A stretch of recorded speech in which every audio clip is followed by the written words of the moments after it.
और बीजेपी को लगा कि अगर पवन सिंह को सीट मिलता है तो सीट जीते या ना जीती तो बाद में देखा जाएगा। बंगाल में 3-4-5 सीट का नुकसान इसी मुद्दे पे हो जाएगा, इसको और बहुत बवाल बढ़ा दिया जाएगा नहीं है। लेकिन अगर भाजपा इन लोगों को टिकट दे देती है तो इस बात के लिए तैयार रही कि भाजपा का सीट सेफ है, तीनों सीट सेफ है। अगर नहीं देती है तो वो जीतेगा नहीं, हरा जरूर देगा।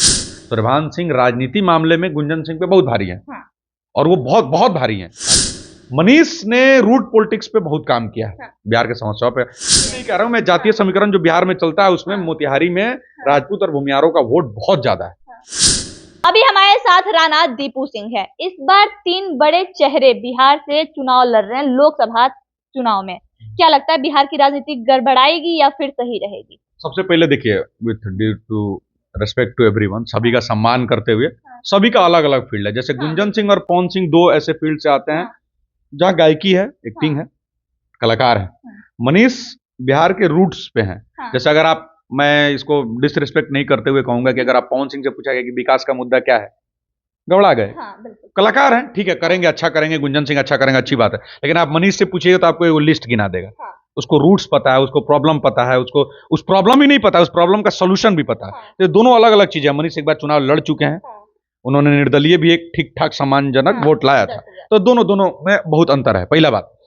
दूसरा बात कि पवन सिंह को सीट मिला आसनसोल से और उनसे ले लिया गया। लाख आप कहिएगा कि पवन सिंह दे दिया, लेकिन ऐसा नहीं है। बीजेपी मतलब पहले अनाउंसमेंट करके उनसे ले लिया जाता है। बीजेपी उनसे सीट आसनसोल ले ली। अब उनको दे देना चाहिए, किसी और सीट पर देना चाहिए अगर उस हिसाब से वो बात, क्योंकि लेकिन आसनसोल उनसे ले लिया गया। ये इसलिए ले लिया गया कि बंगाल वाला मामला गर्म हो रहा था और बीजेपी को लगा कि अगर पवन सिंह को सीट मिलता है तो सीट जीते या ना जीती तो बाद में देखा जाएगा। बंगाल में 3-4-5 सीट का नुकसान इसी मुद्दे पे हो जाएगा, इसको और बहुत बवाल बढ़ा दिया जाएगा और ये चुनाव में मुद्दा बना दिया जाएगा। इसलिए बीजेपी के जो शीर्ष नेतृत्व है उसने उससे टिकट वापस मांग लिया। अब देखिए, हो सकता है छपरा या बलिया में कहीं मिल जाए, क्योंकि ऐसा खबर है कि राजीव प्रताप रूडी का टिकट कटने वाला है। तो अगर राजीव प्रताप रूडी जी का टिकट कटता है इन केस, तो छपरा या बलिया उनको मिल सकता है। मतलब अभी भी उम्मीद है कि बीजेपी की ओर से पवन सिंह को टिकट मिल सकता है। उम्मीद तो है ही। अगर मान लीजिए आप उनको शीर्ष नेतृत्व हैं तो उनको मिल सकता है। अब आते हैं गुंजन सिंह पे। तो गुंजन सिंह बीजेपी से बहुत ज्यादा जुड़े नहीं रहे हैं और अभी उन्होंने तैयारी की है। अब उनकी कैसी बात रही है, और मेरी गुंजन सिंह से ज्यादा कुछ है नहीं, बातचीत भी मेरी नहीं है, लेकिन गुंजन सिंह मेहनत तो बहुत कर रहे हैं।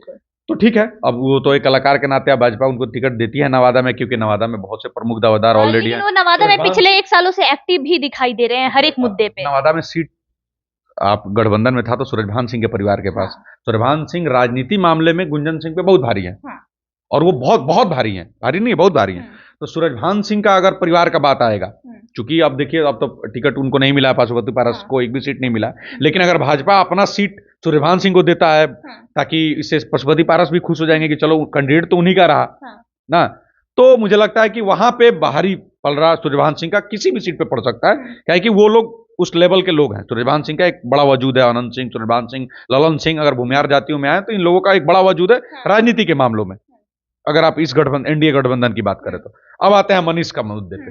मनीष ने रूट पॉलिटिक्स पे बहुत काम किया है बिहार के समस्याओं पे, और एक और बड़ा है कि राधा मोहन सिंह चुनाव नहीं लड़ना चाहते हैं। उन्होंने पोस्ट भी किया है, कई बार मना भी किया है, और वो मना भी किया है क्योंकि अभी वो एक तो सीनियर है, बहुत सीनियर है, बहुत सम्मान है उनका। अभी वो रेलवे बोर्ड के अध्यक्ष हैं, बड़ा जिम्मेदारी है उनके पास, भाजपा के उपाध्यक्ष भी हैं और साथ ही साथ उत्तर प्रदेश के प्रभारी भी थे बीच में, और उन पहले भी मंत्री रहे हैं। उम्र का तकाजा देखते हुए उन्होंने शायद मना भी किया था, शायद आगे वो राज्यपाल बने। तो अगर इन केस चूंकि वो मना कर रहे हैं और भाजपा वहां से सीट कैंडिडेट देना चाहती है, तो मेरे हिसाब से द बेस्ट सीट अगर मनीष कश्यप के लिए होगा, अब किसी भी तरह से आइए, युवा के हिसाब से आइए मोतिहारी, अगर आप बिहार में जातीय समीकरण के हिसाब से चाहिए तो भूमियार और राजपूतों का इतना वोट है कि अकेले जिता दे, जिसकी वजह से भाजपा हमेशा जीतती रहती है। भाजपा का जब सबसे बुरा स्थिति बिहार में हुआ था, फिर भी सबसे ज्यादा सीट, मतलब 8 गो में से 5 या 6 गो सीट अब चंपारण निकाल के दे दिया था, तो ये सेफ सीट है। तो मनीष का सबसे प्रबल दावेदारी अगर भाजपा देखती है, अगर सब्स्टिट्यूट अगर किसी का देखती है, उनका राधा मोहन सिंह जी का, तो नया युवा भी है, नाम भी है, और अगर मैं इसको बड़ा सम्मान के साथ कहूंगा कि अगर बिहार में कुछ एक लोग अपने नाम पर बहुत भीड़ लगा सकते हैं, तो तेजस्वी यादव, खेसारी लाल यादव, पवन सिंह और मनीष कश्यप, ये लोग अपने नाम पर, और साथ ही साथ अब इन चारों लोगों में बात किया जाए जो ज्यादा पढ़ा लिखा है, हाँ। जो ज्यादा डिप्लोमेट भी बात कर सकता है, इंटेलेक्चुअल्स भी बात कर सकता है और समझदारी से बात कर सकता है, जिसको सबसे ज्यादा प्रॉब्लम भी पता है और सबसे ज्यादा सॉल्यूशन भी पता है, जिसने सबसे ज्यादा लड़ाई भी लड़ी है, जिसने बिहार के लिए सबसे ज्यादा जेल भी खाया है, बिहार के लिए लड़ा भी है, केस भी खाया है, तो उसके सभी लोगों में सबसे प्रबल दावेदार मनीष का है। मतलब तेजस्वी यादव, पवन सिंह, खेसारी लाल यादव में तेजस्वी यादव तो अलग बात कर देते हैं, सबसे प्रबल मनीष कश्यप। हाँ, अगर युवाओं की बात की जाए तो मनीष कश्यप है। इसका एक रूट कॉज है, देखिए इसको आप ऐसे लीजिए कि अगर तेजस्वी यादव क्रिकेट खेल रहे थे, हाँ। उस समय भी मनीष लड़ रहा था, वही काम कर रहा था। हाँ। वो आए, ठीक है, उनके पिताजी की विरासत थी, इसमें बुराई नहीं है, ठीक है, पिताजी का विरासत लोग संभाले, अच्छी बात है, लेकिन मनीष ने रूट से लड़ाई लड़ी है, बिना किसी गॉडफादर के रहे रूट से लड़ाई लड़ी है। पवन सिंह का तो फील्ड अलग है, अब वो आएंगे सीखेंगे, चलिए अब मजे हुए कलाकार हो गए हैं, मनोज तिवारी भैया को देखिए, अब वो राजनीति लेकिन एक टाइम लगता है उसमें। लेकिन मनीष ने तो ये चुनाव भी लड़ा है, उसके पास उसका भी एक्सपीरियंस है, जेल भी खाया है, बिहार के समस्याओं के लड़ाया, घर घर तक पहुंचा है, वहां भी माइक पहुंचाया जहां किसी का माइक नहीं, उनकी भी बात की जिनकी कोई बात नहीं करता था। तो बिहार में अगर सबसे सेफ सीट अगर मेरे को लगता है, और भाजपा अपना सेफ सीट नहीं गंवाना चाहती है, अगर राधा मोहन सिंह चुनाव नहीं लड़ रहे हैं, तो best option is Manish Kashyap.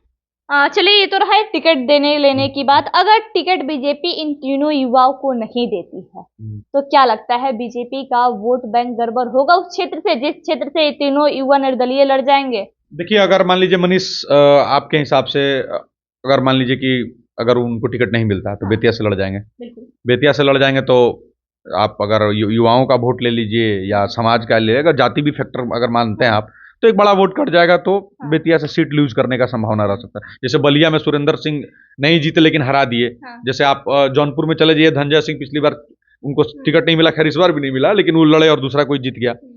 तो इसी तरह अगर गुंजन सिंह मान लीजिए लड़ जाते हैं, तो सीट तो भाजपा को, देखिए जाति दोनों, दो आदमी का भूमिहार है, एक आदमी का राजपूत है, पवन सिंह राजपूत है, दो आदमी भूमिहार है, और इन लोगों का जातीय बिहार में फर्क पड़ता है, युवाओं में भी क्रेज है, तो ये लोग वोट तो काटेगा भाई, और वोट काटेगा तो नुकसान करेगा। अगर टिकट मिलता है तो जीत जाएगा, भाजपा को फायदा। भाजपा टिकट इन तीनों युवा को देती है तो भाजपा के तीनों सीट फिक्स हो जाता है, अगर नहीं देती है तो तीनों सीट भाजपा हार जाएगी, नुकसान हो जाएगा, नुकसान होगा। जीत का बात है, ये हम लोग कोई कहने वाले नहीं है, लेकिन अगर भाजपा इन लोगों को टिकट दे देती है तो इस बात के लिए तैयार रहिए कि भाजपा का सीट सेफ है, तीनों सीट सेफ है। अगर नहीं देती है तो वो जीतेगा नहीं, हरा जरूर देगा, ये अनसेफ हो जाएगा भाजपा। मतलब भाजपा डर जाएगी, वहां वोट का नुकसान हो जाएगा, तो 3 सीट का जाना डरना बहुत बड़ी बात है, बहुत बड़ी बात है, बहुत बड़ी बात है। तो मतलब इस बार बिहार में राजनीति उथल पुथल होने वाला है। 2 सीट तो मुझे लगता है दे देना चाहिए, एक मनीष कश्यप, एक पवन सिंह।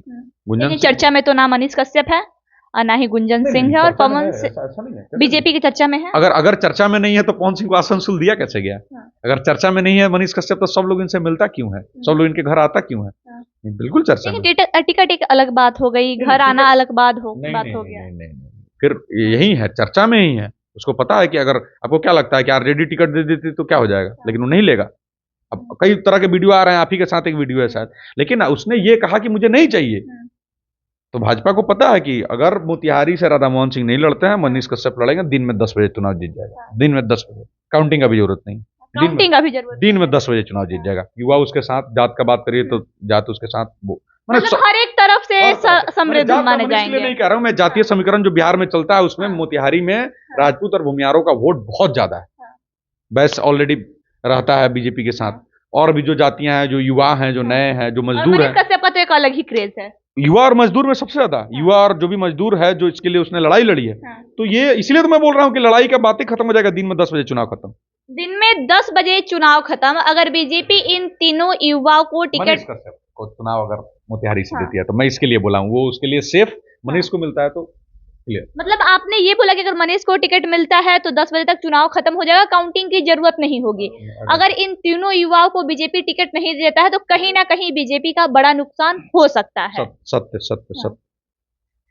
इस बार लोकसभा चुनाव में 3 बड़े युवा अपनी दावेदारी बिहार से ठोकने वाले हैं। इन तीनों का कहना है कि टिकट मिला तो भी ठीक, अगर टिकट नहीं मिला तो निर्दलीय भी लड़ने के लिए तैयार हैं। पहले सन ऑफ बिहार मनीष कश्यप, वहीं दूसरे पावर स्टार कहे जाने वाले पवन सिंह, और तीसरे गुंजन सिंह। और राणा दीपू सिंह का कहना है कि अगर मोतिहारी से मनीष कश्यप को टिकट मिलता है तो काउंटिंग की भी जरूरत नहीं होगी। दिन में 10 बजे तक चुनाव खत्म हो जाएगा और बीजेपी वो सीट जीत जाएगी। आई खबरों के लिए बने रहें। जय हिंद।